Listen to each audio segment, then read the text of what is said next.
Elden Ring DLC Shadow of the Erdtree is approaching and you don't have a lot of time to get ready, but today I'm going to be providing you on how you can get ready for it with talismans, weapons, armors, and also give you some suggestions on some builds to be able to get ready from when that day comes.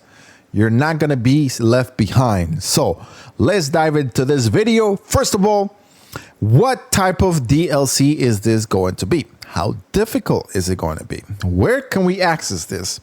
Now, for the developers, we're going to be able to access from none other from the Mogwin Palace. Now, if you don't know how to get there, the fastest way to be able to get there is you're going to be able to complete the Varus questline. Once you are able to complete it, look into your inventory and you're going to be given the Pure Blood Knight's medal.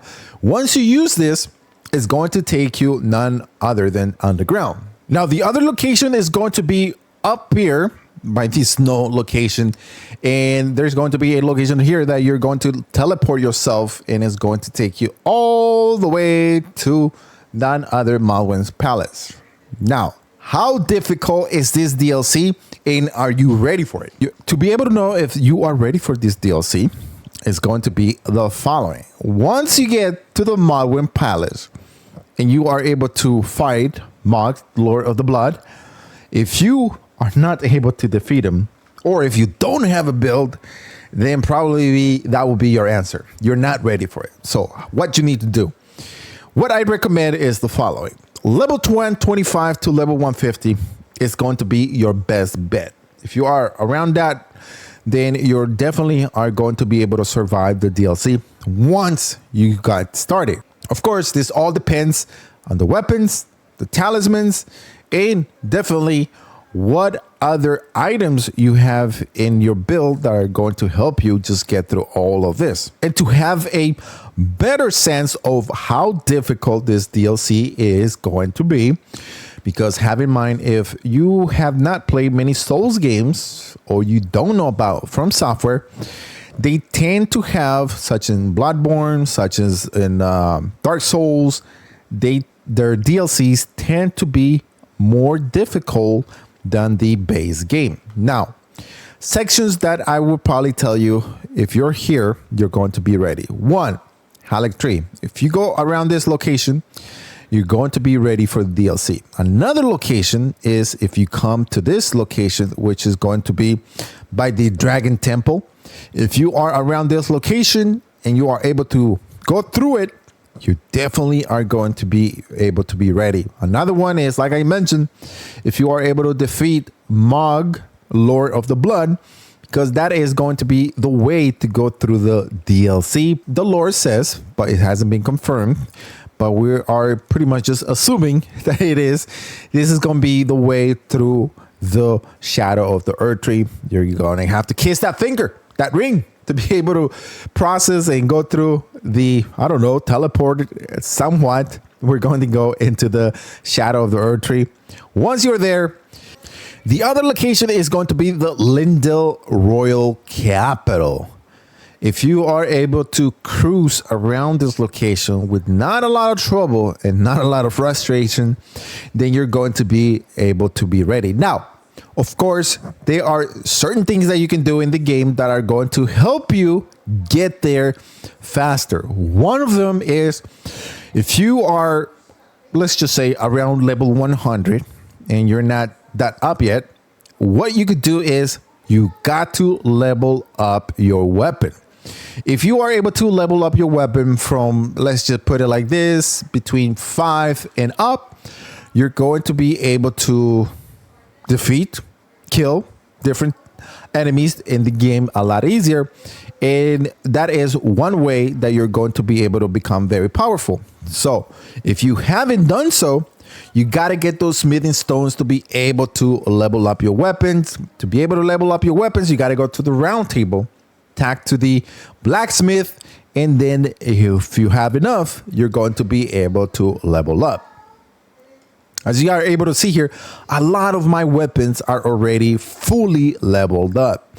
And there are some weapons that are going to be able to help you get through the game a lot easier. And there is going to be some that are not going to be the best weapon that you want to use if you want to go through the DLC and have a better chance to go through it without dying too much. So the big question is going to be, do I create a new character or do I just go with what I currently have?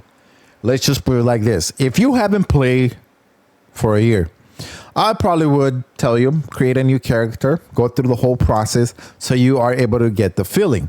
Now, if you have been playing, you have already a good build, then probably just get on the game maybe a month before or now, just to get that rust out of the way, and then you are able to feel more comfortable. So when the DLC comes, now there is a lot of things that you're going to need in your arsenal once you go into the DLC. And if we are able to pull into our inventory, I want to show you what things that you're going to need.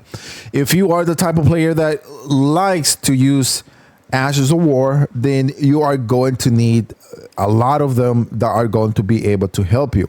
So if you don't have those unlocked or you only have a few, then I probably encourage you to be able to unlock them. Some of them, depending on the build, of course, but my number one tip on the Ashes of War is that, the Ashes, is that you are going to need to level them up to plus 10. If you don't have them to level up plus 10, then it's going to be very difficult for you to advance through the different type of bosses that you're going to be able to need to defeat in the upcoming DLC.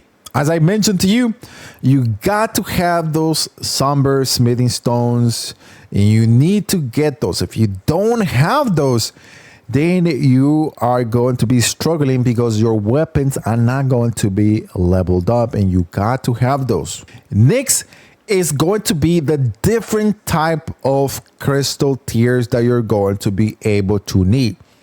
If you have a strength build, a faith build, or a build that revolves around fire, around just consuming less of your FP, then you're going to need a different type. Now, what do you need?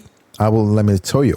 One that is going to be very important for you guys to have is going to be this one, the Cerulean Hidden Tier. This one eliminates a lot of the SP consumption, and you're able to use it for about 3 minutes that your FP is not going to go down. Another one that is going to be very, very important is going to be the Thorny Crack tier. This one is going to help you if you are a strength build, especially if you are a dexterity build. It's going to give you, each time you do more attacks, is going to get stronger and stronger as you grow different attacks. One important one is going to be this one, the Spike Crack tier. Any charge attacks is going to enhance that physics. Now, if you are looking for something that is just going to boost that holy attack, you're going to need the Holy Shrouding Crack tier. This one is going to be very important for any holy build if you want to raise it up to another level. If you're running a lightning build, you're going to need this one, the Lightning Shrouding Crack tier. Or if you're running any build such as with this weapon, the Blasphemous one, that requires the Flame Shrouding Crack tier, and it just boosts that fire, and you're able to kill a lot of enemies really fast, and it's just the best weapon probably that you're going to need. The Magic Shrouding Crack tier, if you're running any mage build, this one here is going to increase it to another level.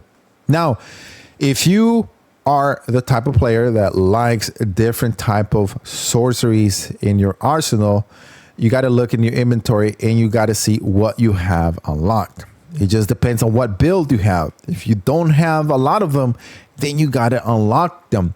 Of course, how do you know which is the best one? That all depends on what type of build you're running. Of course, different ones do run a lot of FP consumption, so it just depends on what you're going to be able to run. So the rule here is make sure that you have a lot of them unlocked so you have different options, because if you're running a build that depends on, let's just say, on fire, or it depends on, now with any character that you have, it doesn't matter if you have a build or if you have a build or you don't have a build, you're going to need two important incantations. One, Golden Bow. This one increases the attack and defense for you yourself and also your allies. This is going to make you very powerful right away, and it's going to raise everything. The other one is going to be the Flame Grant Me Strength. It's going to raise your physical and fire affinity, and is going to make you very powerful. If you are the type of player that likes Ashes of War, then you got to take a look at what you have and what you don't have, and got to see what you need to unlock. So it depends if you're running a bleed, fire, faith, intelligence, whatever build you're running, you're going to need to make sure that you have different Ashes of War if you are going that route. Of course, I'll provide you with some suggestions on some builds, but I'm also going to bring you some builds that you're going to be able to copy that are going to get you ready for the DLC. Now that we got out of the way the different items that make any build or any character very powerful, you're going to make sure that you have all those different talismans slots available. If you don't have those available, then you're going to be able to suffer because you're going to be limited.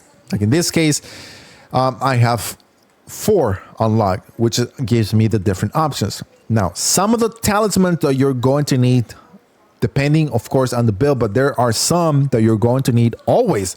One is Shard of Alexander, Bold Goat Talisman. This one raises your poise, makes you very powerful, and allows you to take a bunch of hits when you are running around. Another one is going to be the Dragon Crest Great Shield Talisman, because this is going to boost your physical damage negation, which goes perfectly with any build. And another one is going to be the Carrion Filigreed Crest. This one lowers your FP consumption. And now from here, it just depends on what build you're running. If you're running a fire build, if you want running a magic build, it depends what type of talisman you're going to be able to use, like a lightning. But other ones is going to be like the ritual sword, or if you are the type of player that likes to be having a nice dexterity build, of course, you're going to need the Rotten Swing Sword Insignia and also the Millicent Prostheses. All of those talismans are going to be necessary. Or if you're running a bleed build, this is going to be your number 1 Lord of the Blood Exaltation talisman that you need to run, because it's going to increase overall your bleed build. Now, the armor, it just depends on what type of build you're running. Some suggestions depends if you want a more of the, like, what's the best tanky is armor, and at the same time you're able to move around really quick. Nothing like the Scarlet Helm and the whole complete armor. That is a good armor to be able to wear around. You also have the Banished Knight, which is a really good armor to wear that is going to help you. But if you're running a mage, it all changes on the different status that each of the armors are going to provide you. Some of them will give you more faith, some of them will give you more intelligence, some of them will make you tanky. It just depends on what you want. So after watching the video and you're still asking yourself, am I ready or not? Then if you're not up to level 120, I would probably tell you you're not ready. If you don't have a build that helps you get through different enemies, you probably are not. If you're not able to defeat most of the bosses, then you're not ready. Or if you are having a lot of difficulty in going through the different places, such as Lindell Royal Capital, or the Volcano Manor, Mogwin's Palace, Michaela's Erdtree, or the Linden Ashen Capital, then you're probably not there yet. The great thing about it is that we're about 3 months away. You have enough time to get ready, and consider subscribing to the channel because I'll be bringing to you more builds in regards to Elden Ring and how to get ready for the DLC. So all my builds are going to be based on getting you ready for the DLC. And if the good news is that we're only 3 months away, so that is going to be enough time for you to get ready. I'm going to be providing you with more builds in the upcoming weeks and months with different type of weapons and different type of status, such as intelligence, faith, strength, dexterity, that are going to help you get ready for the DLC that is dropping on June. So consider subscribing to the channel, as I will be bringing to you more builds coming your way. Don't forget to hit that like, and we'll see you guys